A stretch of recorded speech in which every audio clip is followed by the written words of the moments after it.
Before we begin, this video is based on currently available information and announcements, and reflects our personal views on the upcoming Souls-like releases that we're covering.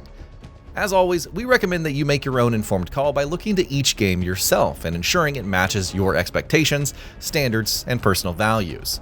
So with that out of the way, let's begin. There aren't many games that require a nigh infinite amount of patience from their players. Their stories quite obscure and open to interpretation, while the combat is as unforgiving as harsh weather.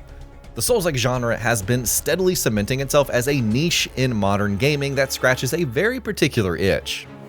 While 2025 did give us the much-awaited DLC for Lies of P, a mechanically solid offering in Luoyang Fallen Feathers, and a true test of perseverance and skill with Clair Obscure's Thank You update, the genre spent a relatively quiet year for the most part. However, that's about to change, with a bunch of new titles designed to invoke a lot of clenched jaws and aching fingers on the way. Join us as we take a look at some of the brand new Souls-likes coming your way in 2026 and beyond. Code Vein 2. The sequel to 2019's Code Vein is all set to build on what made its predecessor a title worthy of the genre, expanding on its size, scope, and ambition to present an experience that's sure to have you glued to your screens. With a new story and a new set of party members to engage with, along with a world that's going to be significantly larger for you to explore, this one is shaping up to be quite the sequel. We're expecting it to be among the more approachable ones on this list if you're thinking about dipping your toes into the deep waters that come with the Souls-like genre. Lords of the Fallen 2. We're quite eager to step into this dark world again, and with good reason. Its trailers are looking really good and showcase a gameplay loop that's every bit as immersive and punishing as its predecessor. The new boss designs are a highlight, as are the new levels, with the axial and umbral worlds presenting us with stunning vistas to behold. If the sequel is anything like the previous game, this one is going to be a love letter to those of you who like to learn from their mistakes and come back stronger after every defeat. Nioh 3. A true sequel in the popular franchise is only days away at the time of writing this list, and it's bringing a whole lot of new additions to the table. There's a new protagonist who's poised to travel across time to influence the fate of Japan in the wake of their brother's betrayal. The mechanics that you know and love are also coming back to the new game, albeit with a twist. They are now part of the Samurai playstyle, which is to be joined by the Ninja playstyle that forgoes the key pulse mechanic that's been a staple of the franchise so far in favor of some cool weapons and moves. It's a great balance between the old and new for a franchise that's known to push its players past their limits and send them right back to the last save point quite often. Mistfall Hunter. This PvPvE extraction RPG has everything that you'd expect from a Souls-like, along with the added allure of bringing a new gameplay loop into the mix. There's fantasy-inspired levels, enemies, and bosses, along with a variety of weapons and spells for your character, the Guild Hunter, to use against their foes. With smooth animations, tight windows for your parries and dodges, and your success purely reliant on your skills in the field, this one is sure to have you playing on the edge of your seat when it releases later this year. Phantom Blade Zero. While the game's director has insisted that it isn't a Souls-like title, there are enough similarities to the genre for it to earn a spot on this list.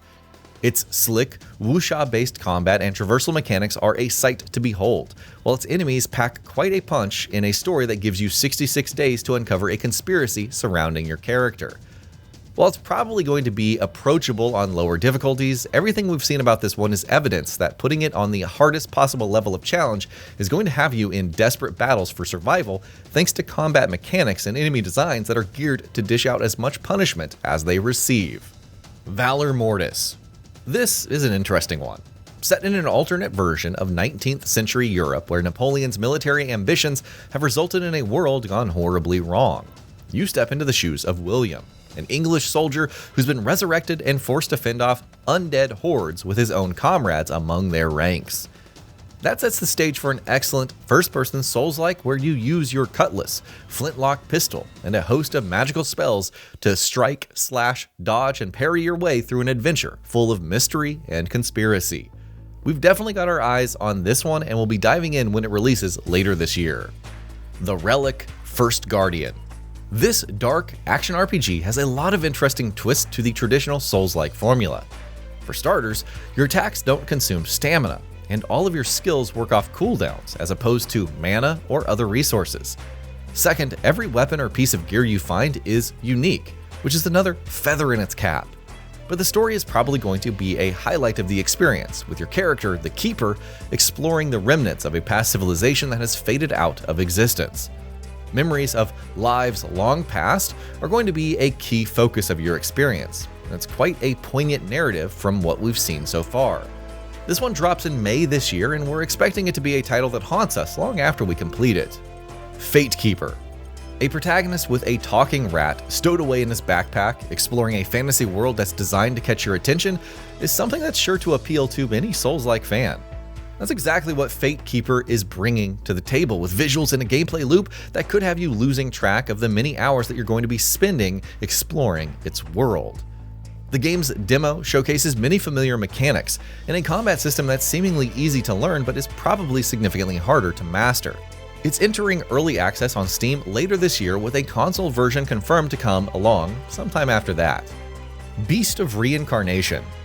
Game Freak's attempt to break away from Pokemon looks like a solid effort to bring a dystopian Japan to life. From horrifying mutants to gigantic robots, your character and her pet dog are going to have their work cut out for them as they set out to heal the land from the effects of a mysterious blight and take down the creature that has caused it.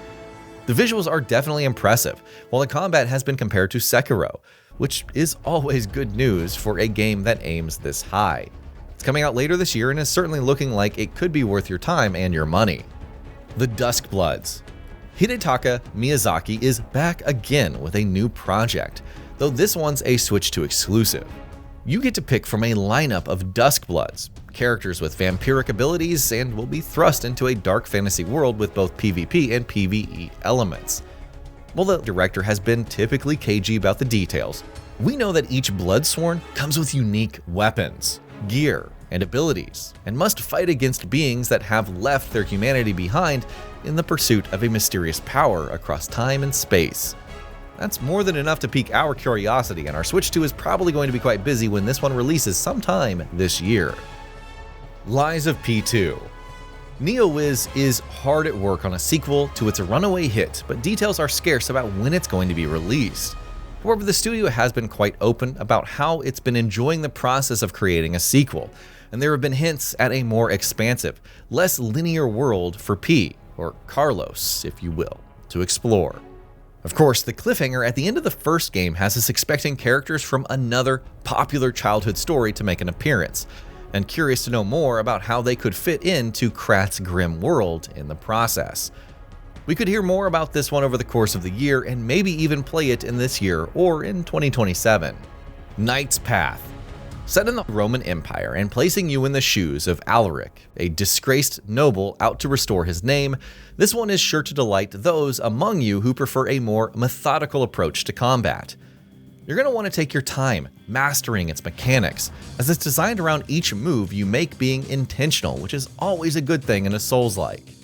Your character arc is going to be weaved into how well you manage to take down your enemies, and with a story that lets you choose a path between honor and acting in your own self-interest, this is a game to watch out for, although there's no release date yet. Shadows of the Lost. Liza P has demonstrated that it's always nice to have a Souls-like with a story. And this dark fantasy title, with mythological elements weaved into its world, is a great showcase of that. Or it's going to be when it eventually releases, either in 2026 or 2027. Aside from the story, its focus on momentum-based combat, where the game rewards you for skillful play, is definitely something we are eager to check out. We think that this one could be a Souls-like game for the ages, just as it seemingly aims to be. Luoyang. This single-player action RPG might be a long time away from its final release, but with the success of other Chinese Souls-likes and action RPGs with settings in Chinese history, Luoyang is looking like a sublime blend of everything that's good about the titles that have inspired it. Its combat is definitely up there with the genre's best, while its world building and enemy designs have us quite enthusiastic to see more of the game in action. Sadly, there is no release date as of now, and we might have a long wait ahead of us before this one is available to play. Spark in the Dark. This dungeon crawler brings a lot of reasons to be curious about it. For starters, you have 5 hero classes, each bringing unique value propositions to its combat loop. You have a ton of enemies to try them out on, with an abyss that's seemingly endless and just waiting to be explored, so what could go wrong? Throw in procedurally generated gear and the fact that you're going to have to take care of your equipment once you're done with fights, and you have the recipe for a game that could translate to many hours of intense entertainment. What's more, it comes out this March, which means we don't have to wait too long before we're exploring the dark, endless dungeon alongside you. And that'll be about it for this one. If you guys like what we're doing at Gaming Vault, please consider subscribing to our channel, and I'll see you guys on the next video.